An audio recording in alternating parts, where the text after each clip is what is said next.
हाय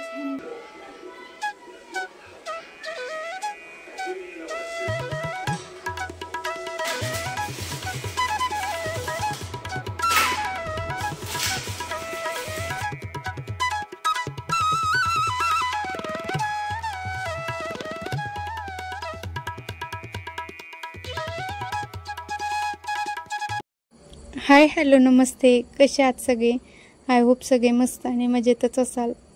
मी सारिका पुन्हा एकदा आपल्या नवीन व्हिडिओमध्ये व आपल्या यूट्यूब चॅनलमध्ये तुम्हा सर्वांचे खूप खूप स्वागत करते। तर आजचा व्हिडिओ आहे इव्हिनिंगचा। तर इव्हिनिंगचा टायमिंग आहे आणि संध्याकाळचे 5 वाजलेत।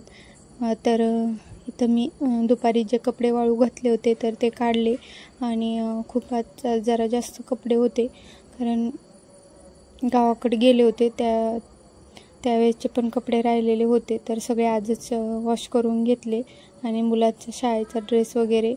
तर आज सुट्टी पण आहे। तर चला मग व्हिडिओला तर केलेली आहे सुरुवात। जर व्हिडिओ आवडला तर व्हिडिओला लाईक आणि चॅनलला सबस्क्राईब नक्की करा।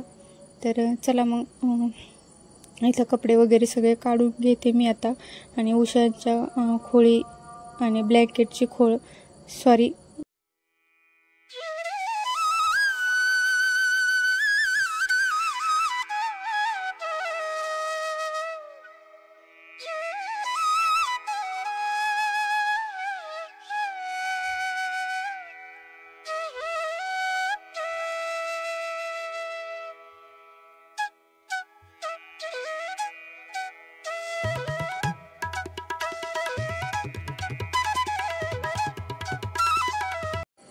तर उशाच्या खोळी वगैरे काढल्या होत्या मी। लोडची पण खोळ काढली होती धुण्यासाठी।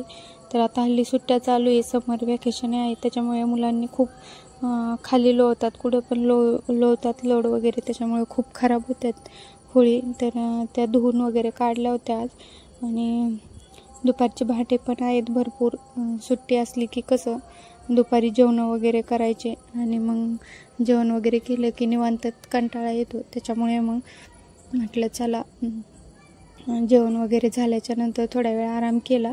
तर आत्ता उठले मी, फ्रेश वगैरे झाले, त्याच्यानंतर बाहेरून कपडे वगैरे घेऊन आले। आणि इथं बघा शाश्वतीने बेडवर खूप सारा पसारा करून ठेवला होता। आणि पहिले तर कसं आपण एकदा किंवा दोनदाच बेड म्हणजे सकाळी एकदाच बेड आहे ना क्लीन करण्यात येतो, पण आता एवढ्यात आहे ना सगळं सारखं बेडशीट वगैरे व्यवस्थित करावं लागतं, कारण मुलं आहे ना सगळं गोळा करून वगैरे घेतात। त्याच्यामुळे मुलं घरी असले की दिवसातून 2-3 वेळेस तरी बेडशीट गोळा करून व्यवस्थित असं ठेवावं लागतं। तर इथं सगळ्या वस्तू मी जागच्या जागी ठेवल्या। तिच्या खेळणी वगैरे खूप साऱ्या खेळणी आहेत तिच्या, तर त्या पण सगळ्या व्यवस्थित ठेवल्या। आणि हा मोठा टेडी आहे, तर तिने काल हात घालून त्याच्यात थोडंसं कापूस बाहेर काढला, तर तो पण शिवावा लागेल। तर म्हटलं चला आता पहिले आपण हे आवरून घेऊ। तर बाहेरचं सगळं झाडून घेते मी। बाहेरचं सारं झाडून झालं त्याच्यानंतर मग लगेच किचन आणि बेड आणि ते पण झाडून घेतलं, हॉल पण झाडलं।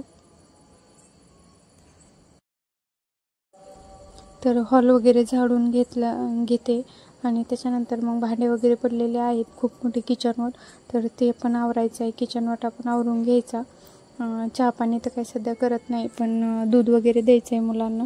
आणि बाकी काही मग उन्हाळ्यामुळं असं थोडंसं जरा कामाचा पण कंटाळा येतो। आणि स्लॅबचं जरी घर असलं ना तरी स्लॅब खूप तापतं ना, त्याच्यामुळे दिवसभर अशा खूप गरम वाफा येतात फॅनच्या। संध्याकाळी पण तसंच गरमच वाफ येते फॅनची। तर असो, उन्हाळा आहे आणि ह्या वर्षी जरा खूपच जास्त कडक उन्हाळा आहे, मला तरी असं जाणवतं। तुम्हाला काय माहिती, मला कमेंट करून सांगा की तुमच्याकडं आहे की नाही इतका कडक उन्हाळा म्हणून। तर आमचा इकडं मराठवाड्या साईडला मोडतं, त्याच्यामुळे इकडे जास्त ऊन जाणवतं। तर चला मग इथं मी मस्त आता किचन वाटा वगैरे पुसून घेते। भांडे तर माझे घासून झाले। भांडे घासताना काही मी व्हिडिओ केला नाही, कारण खूप मोठा व्हिडिओ होतो आणि तेच तुम्हाला बघण्याला पण इंटरेस्ट वाटत नाही। त्याच्यामुळे मी काय भांडे घासतानाचा व्हिडिओ टाकला नाही. तर भांडे वगैरे घासून झाले आणि आता किचन मस्त पुसून घेते. तर असं किचन स्वच्छ आणि एकदम असं क्लीन दिसलं ना तर मनाला अगदी समाधान वाटतं. आणि असं किचन मला नेहमी आवडतं. किचनवर कधीच मी पसारा किंवा असं घाण वगैरे ठेवत नाही. सकाळी स्वयंपाकाच्या वेळेस आणि संध्याकाळी स्वयंपाकाच्या वेळेस तेवढ्याच 2च टायमिंगला माझ्या किचनवर पसारा होतो. एरवी अजिबात किचनवर तुम्हाला कधीच पसारा दिसणार नाही. तर चला, प्रत्येकाच्या सवयी वेगळ्या असतात, त्याच्यामुळे ज्याची त्याची पद्धत वेगवेगळी असते आवडताना. तर माझी तर पद्धत अशीच आहे, कारण मला अजिबात बिलकुल किचन वाट्यावर त्याच्यावर राडा असलेला आवडत नाही. त्याच्यामुळे मी तेवढी काळजी घेते आणि सगळं व्यवस्थित आवरून ठेवते. तर हे नळं पण बघा, आपण एक वेळ किचन जरी आपलं खराब म्हणजे असलं तरी काही नाही, पण किचन आणि किचनचं बेसिंग आणि जे आपले पाण्याचे नळ असते ना, तर ते नेहमी असे व्यवस्थितच क्लीन करून ठेवले पाहिजे. आणि बेसिंग तर महिन्यातून किंवा 15 दिवसातून किंवा लईच हे असेल तर 8 दिवसातून किचनमध्ये थोडंसं गरम पाणी तर ओतलंच पाहिजे. किचनच्या बेसिंगमध्ये. त्याने काय होतं ना, सगळ्या घाण वगैरे खाली निघून जाते आणि वास वगैरे येत नाही किचन बेसिंगचा त्याच्यामुळं. तर त्याच्यानंतर आवरून झालं माझं आणि किचन वगैरे सगळं आवरलं. दूध वगैरे तापायला ठेवलं आणि इथं मी खुळी घालत बसले होते.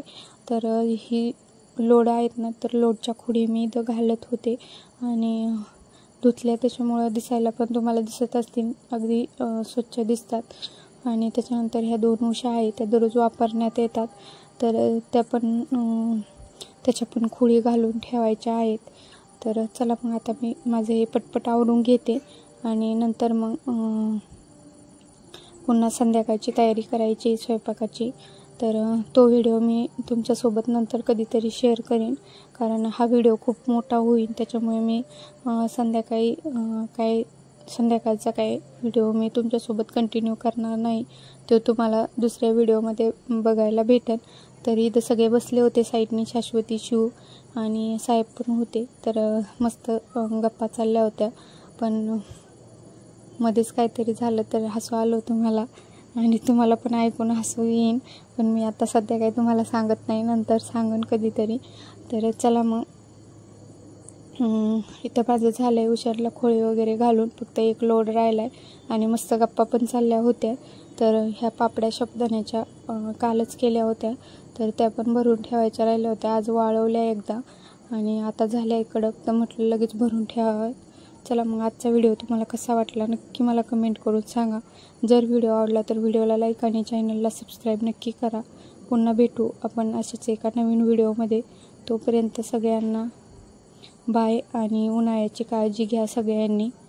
चला मग, बाय.